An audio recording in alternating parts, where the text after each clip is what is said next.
Bueno, seguimos en una nueva mañana en Cooperativa. Vamos a conversar ahora con el padre Luis Escobar. Él es capellán de Gendarmería en la cárcel de Rancagua. A propósito, por supuesto, del último caso que hemos conocido, de lo que sucedió hace un año atrás en esa cárcel, que recordemos que las cámaras de seguridad captaron cómo funcionarios de Gendarmería golpeaban con palos a unos reos. Después de sacarlos de sus celdas, los llevaron al centro del patio, arrodillados en un círculo. Los reclusos fueron golpeados hasta el cansancio a punta de bastonazos y patadas. Y estas imágenes fueron develadas públicamente recién el miércoles 20 de agosto. Pero esto ocurrió hace un año, ahora nos enteramos, pero resulta que el padre Luis Escobar, capellán de Gendarmería en esa cárcel, dice, esto no es nuevo, esto ha ocurrido muchas veces, yo me he cansado de denunciarlo, nadie me ha pescado.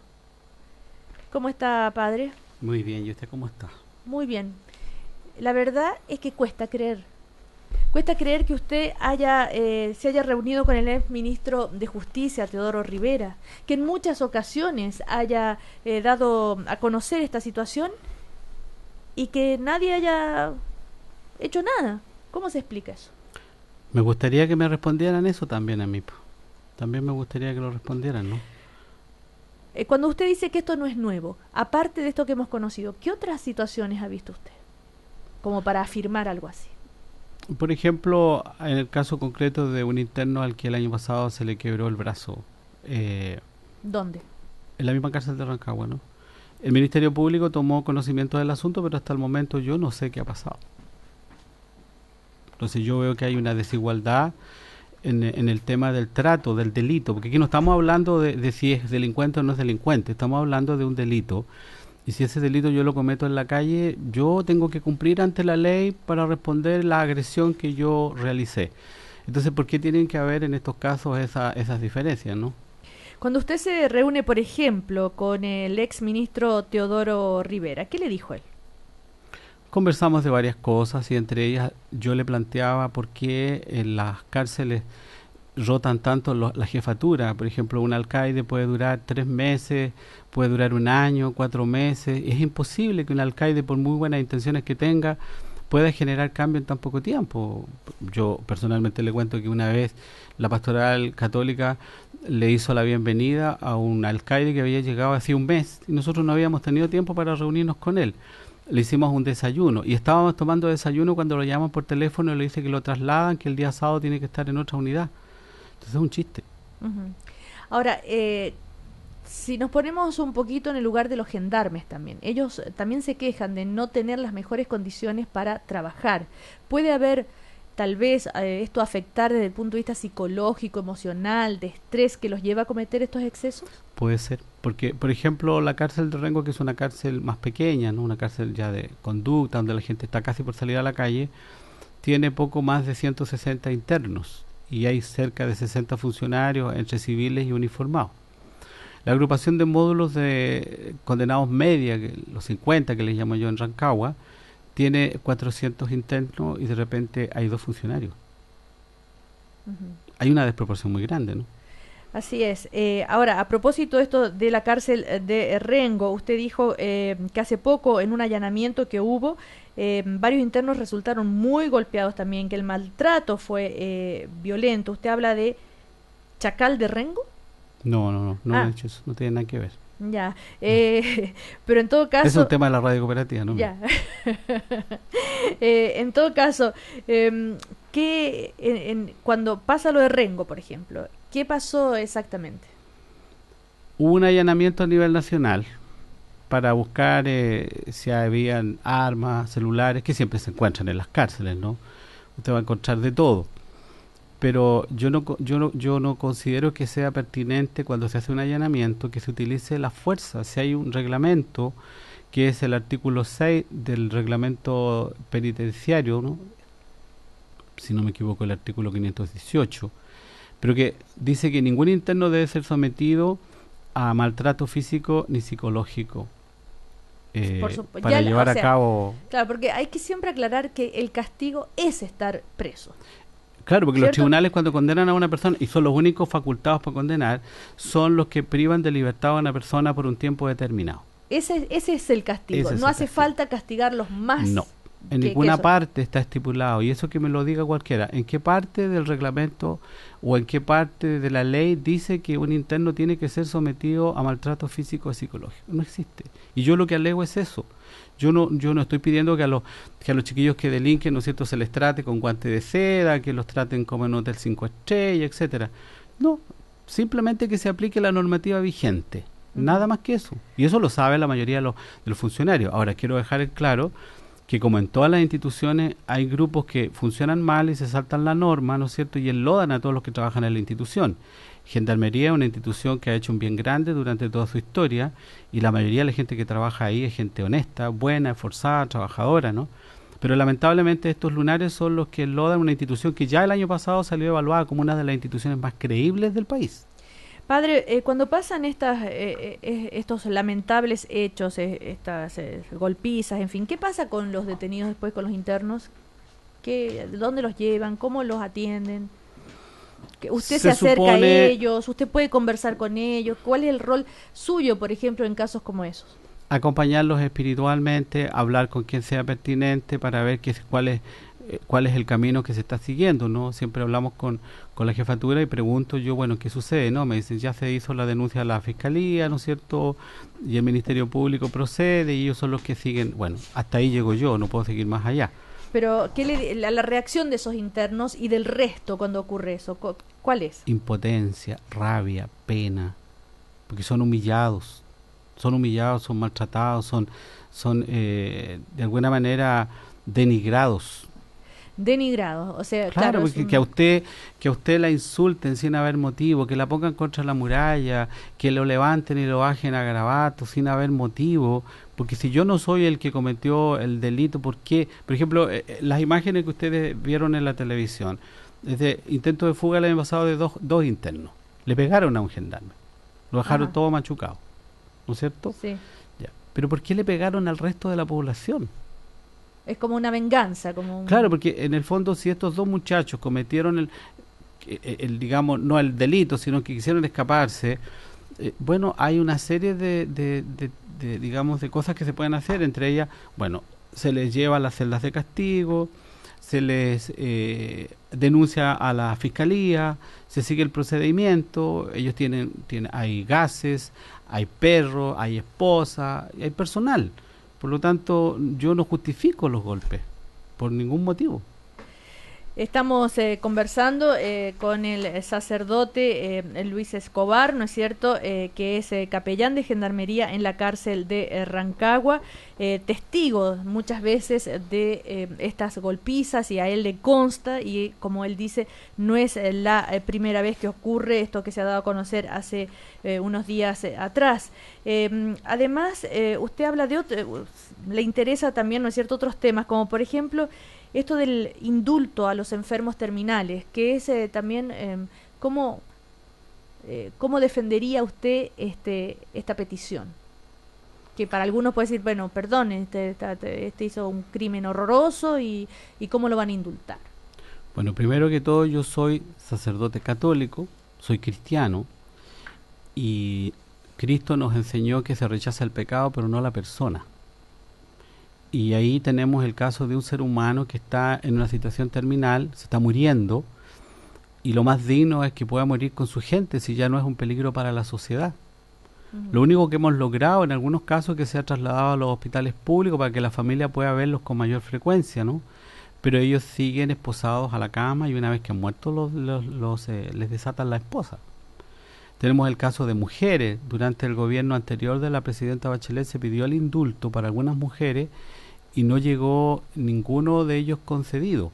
El único indulto que nosotros hemos conseguido, digamos, de alguna manera, en todos estos años en donde yo me he visto involucrado, cuando estábamos en la cárcel de Rengo, yo trabajaba allá, y estaba el presidente Lagos, y él concedió el indulto a una persona. Por esa razón, porque estaba en una situación terminal. Pero los demás, todos han llegado negados. Por razones de enfermedades terminales. Sí, dicen que no nomás, se muere adentro nomás. Se muere en la cárcel o se muere en el hospital. Como le digo, lo que más hemos Y en el logrado hospital esposado, es esposado. que como ocurrió, Sí. lo cual es de una crueldad Bueno, ahí se vulneran infinita. los derechos humanos. A propósito de derechos humanos, justamente hoy se ha sabido de otro caso también de estos maltratos, ¿verdad?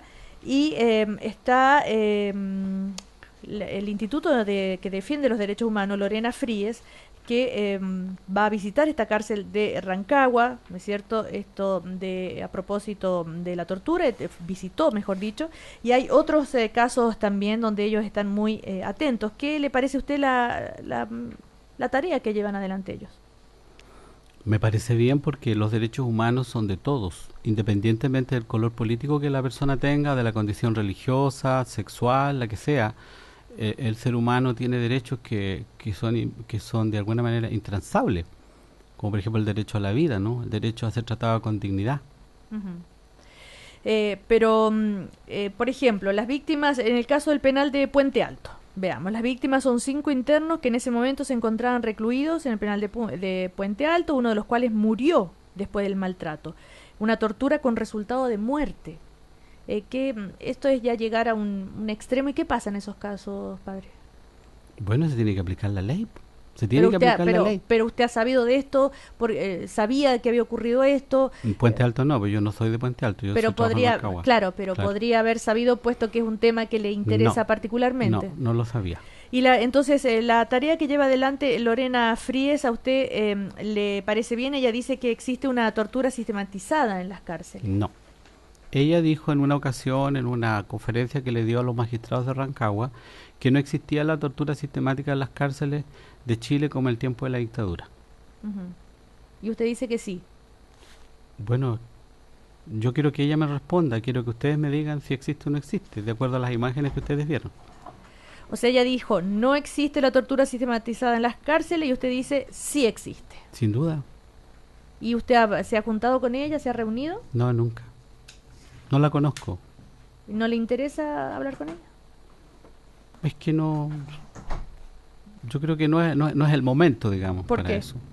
Porque sería interesante para ella conocer, por ejemplo... Bueno, estuve en Rancagua hace poco, si no me equivoco, Sí, ayer. Ayer sí, anduve en ayer, Rancagua sí, reuniéndose con la intendenta y presentando, no sé, una querella por el tema. Bueno, hay varios que han aparecido presentando querellas en este momento sobre la situación, ¿no? Ahora, a mí lo que me preocupa es que aparezca como gendarmería, como la causante de todo esto. Si bien es cierto, hay funcionarios de gendarmería que han actuado de mala forma, ¿no? Sin duda. Pero no podemos condenar a una institución por personas que no cumplen con la normativa. Ujú. Y eso es lo que habría que ver, y hay que aplicar la ley como corresponde nomás, po.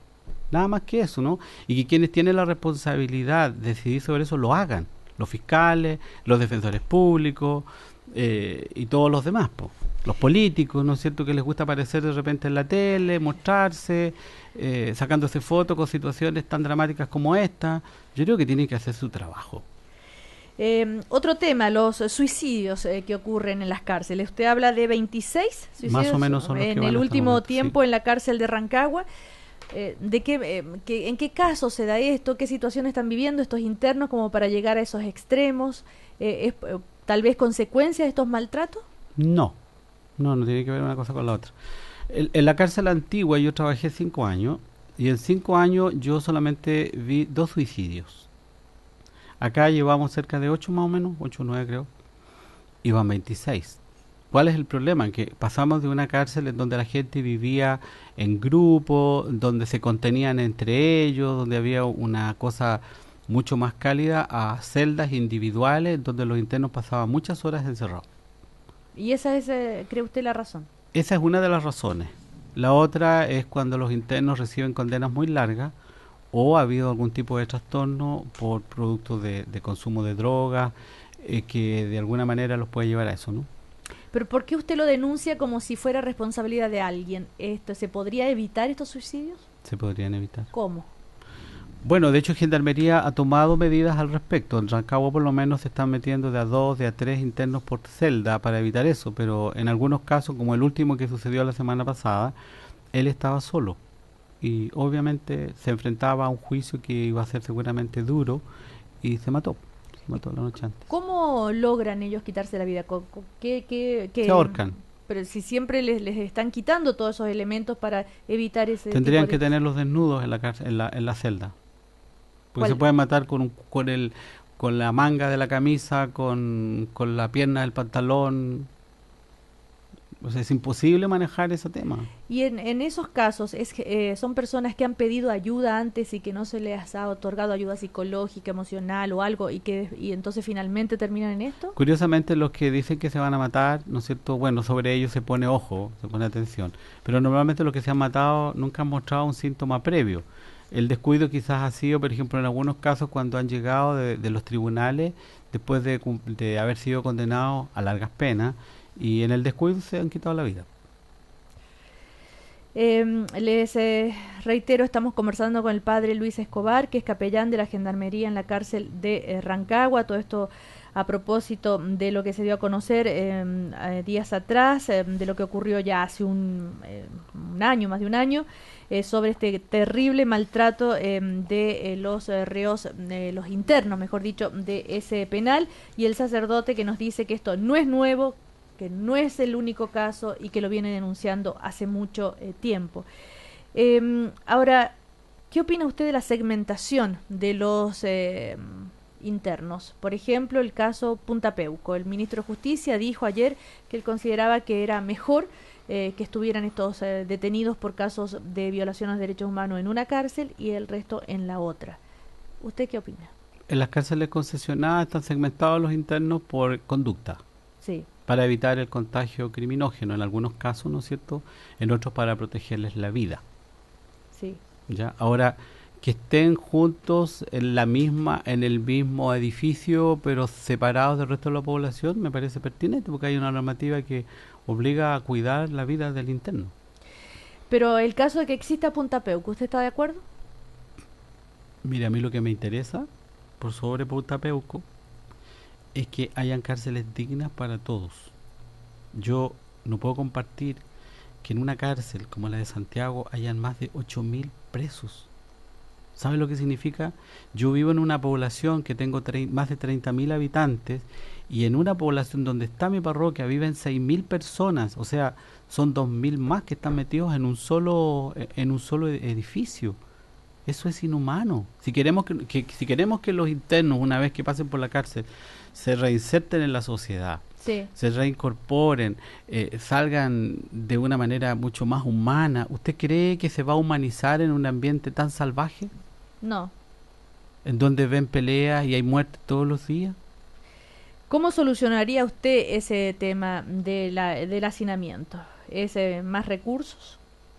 Yo creo que hay que invertir más recursos, pero también hay un tema social detrás, porque los que están presos son pobres. El 98% de la población nuestra son pobres, condenados a largas cadenas porque no tienen plata para pagar un buen abogado. Penas altísimas, y la mayoría de la población es joven.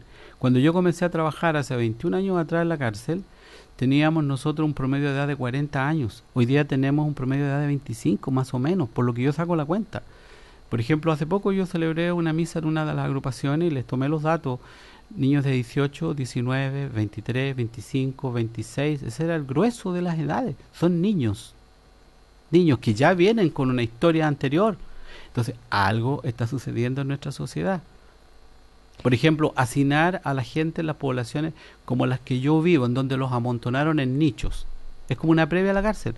Droga, violencia, muerte, prostitución, violencia, balas. La gente en las poblaciones está armada. ¿De qué población me está hablando? ¿De dónde vive usted? Yo vivo en la Costa del Sol, en Rancagua, sector nororiente de la ciudad.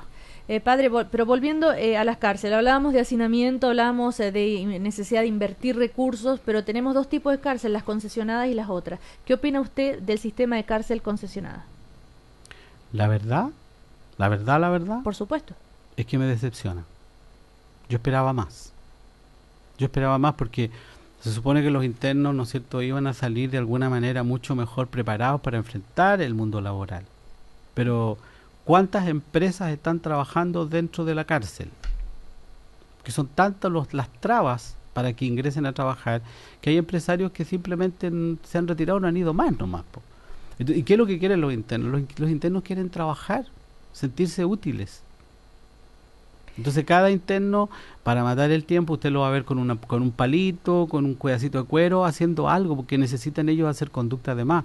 Una vez que ellos terminan la pena, ¿no es cierto?, vuelven a su barrio, vuelven a una situación a veces de mayor precariedad, que los obliga nuevamente a delinquir y llegan a la cárcel otra vez. Padre, pero hay un tema social, es difícil tal vez sensibilizar a la sociedad sobre la situación de los internos, porque los internos son personas que han cometido delitos, que sí. no es cierto que nadie tiene simpatía por ellos a priori. Bueno, ¿sabes qué? Si robaron, si mataron, si no sé qué, si violaron, que se pudran en la cárcel. A la gente en general no les importa mucho. ¿Se puede hacer algo en algún sentido como para sensibilizar que se ponga más atención? Porque no es un, ¿cómo le puedo decir? No es un tema que sea políticamente rentable. No, no vota. A nadie le importa mucho que si van a tratar mejor a los presos o no. No digo a nadie, estoy exagerando, pero a mucha gente. No es un tema políticamente rentable, como lo digo. El problema que yo veo es que, como usted dice, no es rentable y no le interesa a mucha gente. Sí, yo estoy de acuerdo. Yo he sido víctima de asalto, de robo en mi parroquia allá. Recién el sábado se metieron, rompieron 2 autos que guardan los vecinos en el sitio de nuestra parroquia. O sea, yo he sido víctima también de los delitos de los chiquillos. Pero yo no estoy justificando los delitos. Estoy pidiendo que se aplique la normativa vigente y que no se maltrate a los internos, sea cual sea su condición, porque si no lo vamos a transformar en una selva. Ahora, ¿cómo mejorar la situación para que esto no se vuelva a repetir o baje el número de violencia en nuestra sociedad? Bueno, fortalezcamos la familia, po. ¿Cuál es la influencia de usted en esa cárcel? El otro día conversaba con un capellán evangélico, y lo que ellos han logrado dentro de las cárceles, tener, a partir del momento que los convierten, digamos, que evangelizan, pero también una mejor condición en las instalaciones, gente que trabaja, hay un trabajo muy positivo que hacen ellos, y si comparamos con los capellanes católicos, parece que no hay el mismo resultado. ¿Qué dice usted? Es lo que dicen los medios, porque también él me lo dijo aquí. Bueno, sí, pero el tema está en que si se hacen cosas. Ahora, a nosotros nos importa el ser humano integral. Que se convierta o no se convierta, a nosotros no nos interesa. A nosotros nos interesa que hay un ser humano que está caído y que hay que ayudar, acompañar. Pero a ellos también, pues. Sí, pero a nosotros no nos interesa si se convierte o no se convierte. Pero porque ellos tienen calles y sus celdas son mejores y las pintan. Nosotros también podríamos tenerlas. Y de hecho ahora, por ejemplo, el capellán nacional, el padre Luis, inauguró hace poco nomás lo que se llama el espacio Mandela, que tiene ese objetivo. La hermana Nelly aquí en Santiago también yo sé que tiene un trabajo bastante fuerte en la cárcel de mujeres con la misma tónica, ¿no? Ahora, nosotros carecemos de recursos y hay algo que nosotros tenemos que aprender como católicos de los hermanos evangélicos. Los hermanos evangélicos tienen mucho más conciencia de evangelizar que los mismos católicos a veces. Padre, por último le quería comentar que Gendarmería ha suspendido a 7 de los uniformados que habrían participado de esta brutal golpiza. Hoy, con la reapertura del sumario, hay 7 gendarmes entonces suspendidos. Esa es la decisión que se ha tomado por parte del fiscal. No es una decisión política, se dice. Eso es lo que ha ocurrido después de esto. ¿Usted se ha reunido ya con el actual ministro de Justicia? No. ¿Todavía no? Todavía no. Ahora, bueno, en otra oportunidad vamos a volver a conversar con el sacerdote Luis Escobar, porque aparte de todo esto que él nos ha comentado y toda esta realidad que él conoce... Pero si usted me permite, yo quisiera tomarme un minuto. Dígame. Hay un texto que a mí me gusta mucho leerlo, las bendiciones que se hacen en la cárcel, y quisiera leérselo para que lo entiendan, ¿no? El ayuno que yo quiero de ti es este, que rompas las cadenas injustas y levantes los yugos opresores, que liberes a los oprimidos y rompas todos los yugos, que compartas tu pan con el hambriento y abras tu casa al pobre sin techo, que vistas al desnudo y no des la espalda a tu propio hermano. Entonces surgirá tu luz como la aurora y cicatrizará deprisa tus heridas, te abrirá como camino la justicia y la gloria del Señor cerrará tu marcha. Entonces clamarás al Señor y te responderá, lo llamarás y te dirá, aquí estoy. Cuando renuncies a oprimir a los demás y destierres de ti el gesto amenazador y la palabra ofensiva. Cuando compartas tu pan con el hambriento y sacies la necesidad del humillado, brillará tu luz en las tinieblas y tu oscuridad será como el mediodía. Con ese texto entonces terminamos esta conversación. En otra oportunidad también vamos a volver a hablar, porque usted también tiene otra beta muy interesante, porque Monseñor Goich lo nombró exorcista en su diócesis. Pero eso es un tema del que yo no voy a hablar. Aparte, ¿no va a hablar? No. Bueno, aquí tengo ya. Primero fue formalmente designado que... Quedamos en que yo iba a venir a dar una entrevista Sí. sobre los presos. Y eso Ya es lo que sé. a mí me interesa. Lo demás, Ya en otra oportunidad. capítulo cerrado. Capítulo cerrado, ¿no? Y eso hemos hecho, pues, Sí. padre, ¿ah? Así que ojalá le vaya bien en esto de denunciar. Como usted dice, no es la primera vez que ocurre, es algo bastante frecuente. Le agradecemos entonces su testimonio, padre Luis Yo se lo Escobar, agradezco entonces también. capellán de Gendarmería en la cárcel de Rancagua. Simplemente pedirle a los funcionarios, ¿no es cierto?, que hacen bien su trabajo, que lo sigan haciendo. Porque la mayoría de la gente, vuelvo a insistir, que trabaja en Gendarmería es gente buena, esforzada, y que yo quiero mucho. Pero lamentablemente no puedo estar de acuerdo como sacerdote, como católico, con el maltrato a las personas, independientemente de la situación por la que estén en la cárcel. Muy bien, buenas tardes. Buenas Y gracias a todos ustedes. Ya nos vamos, ya viene el diario de Cooperativa. Nos volvemos a encontrar mañana a las 9. Que estén muy bien. Chao.